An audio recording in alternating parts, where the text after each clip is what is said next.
A divine voice broke the silence of my heart. It said, "Leave your homeland and your father's house and go to the land I will show you." This voice was not audible to ears, but it was clearer and more powerful than the roar of any storm.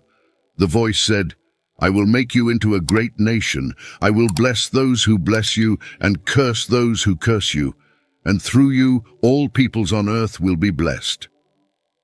These were the words of the Lord that marked the beginning of my story. I am Abraham, born Abram in Ur of the Chaldeans, in the prosperous city of Mesopotamia, where the Tigris and Euphrates rivers nourish the land. My father Terah was a respected man, but our lives were ordinary, marked by the seasons and rituals of a polytheistic society. The divine call was both an awakening and a rupture. "I will make you into a great nation. I will bless you and make your name great, and you will be a blessing." Genesis 12. How could someone like me, a mere mortal among many, be chosen for such a destiny? The promise was as overwhelming as the night sky under which I stood, and here at 75 years old, my incredible story begins. When I decided to overcome fear and embark on the journey, I could not imagine reaching the age of 178 years or having a great offspring. Here begins my story, with a heart full of hope and nascent faith. I obeyed the Lord and set out with my wife Sarai, Lot, my nephew, and all our possessions and the people we had gathered, heading toward the land of Canaan. It was a journey full of hope, guided by divine promise. We traveled northwest, crossing through Haran, and finally reached Canaan, a land of fertile hills and valleys. It was a diverse region, inhabited by Canaanite peoples in fortified city-states, each governed by its own king. Life in Canaan was different from Ur. Here, fields and vineyards stretched as far as the eye could see, and the scent of olive groves and fig trees filled the air. Although the land that lay before us was rich and promising, it was occupied by other cities and cultures. I traveled the country to the sacred place of Shechem, under the oak of Moreh. At that time, the Canaanites owned this land. It was there where the Lord appeared to me again, promising. Then I moved to the mountainous region east of Bethel, and between Bethel to the west and Ai to the east, I set up my camp. There I also built an altar to the Lord and called on his name, marking each place of my stay with an act of faith and devotion. Despite the test of our faith, it was not long before the bridal land, which welcomed my steps under the blessing of a divine promise, soon became hospitable under the yoke of a severe famine. "Why have you brought us to this place?" I wondered, looking up at the sky, seeking answers. The decision to head to Egypt, the land of the Nile and its full granaries, was made with regret, knowing it would test the Almighty's promise to take care of my family and to fear not. "Fear not, Abraham," echoed the promise. "I am your shield, your very great reward." Genesis 15.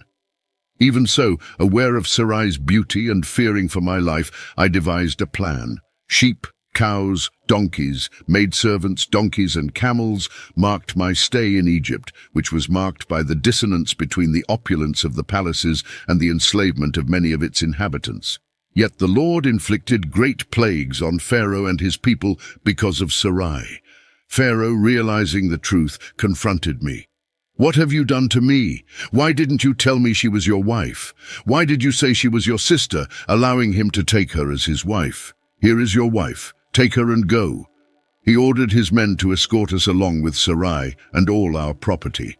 As we were expelled from Egypt, we not only returned to Canaan with more than we had carried, but also with a deeper understanding of the nature of our God, a protector, a provider, an infallible guide in times of uncertainty.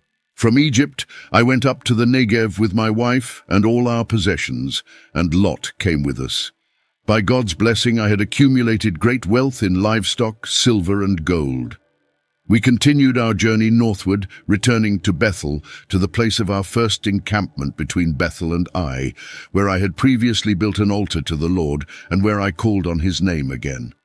Lot, who accompanied me, also owned sheep, cattle, and tents. Our possessions had grown so much that there was not enough space for us and our herds, which led to conflicts between my herders and Lot's. At that time, the territory was inhabited by the Canaanites and the Perizzites, further complicating the situation. To avoid disputes and maintain peace, I proposed a solution to Lot. There should be no strife between us, nor between our herders, because we are family. Look over the entire land before you. If you choose to go to the left, I will go to the right. If you prefer to go to the right, I will go to the left.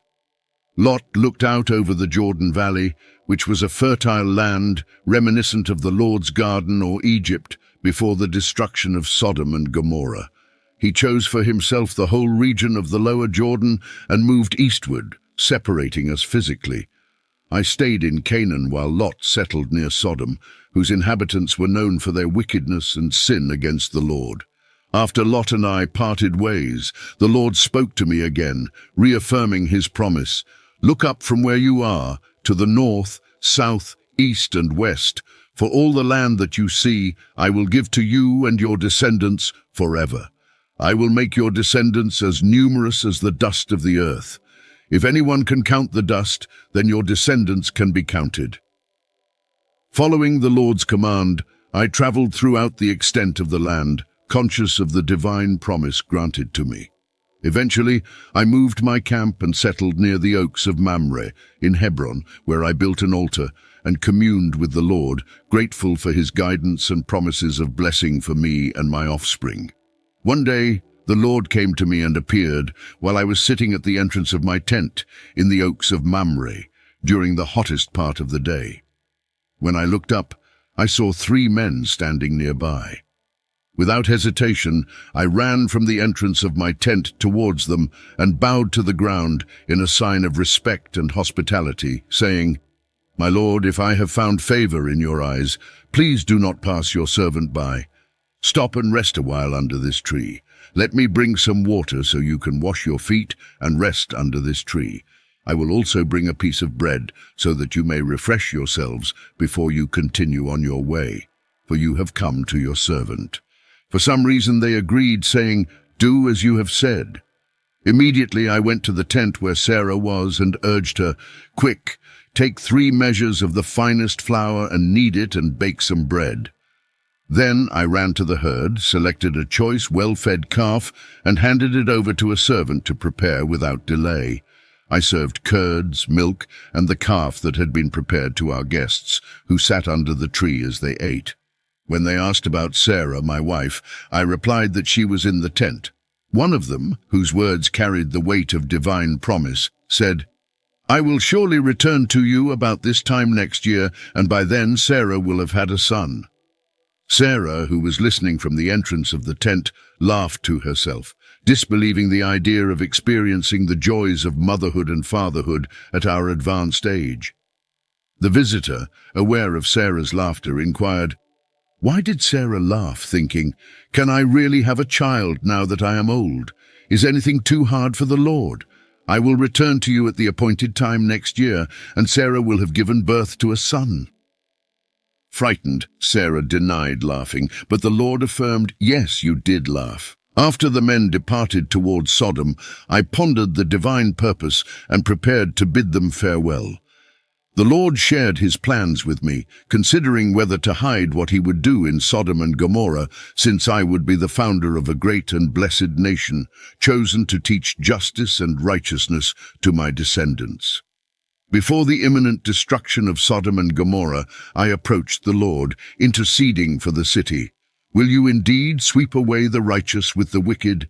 If there are 50 righteous within the city, will you then destroy it?" The Lord promised that he would spare the city for the sake of the 50 righteous.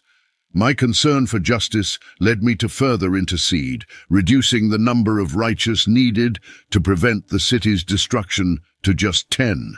The Lord, in his mercy, agreed not to destroy it if he found these 10 righteous people.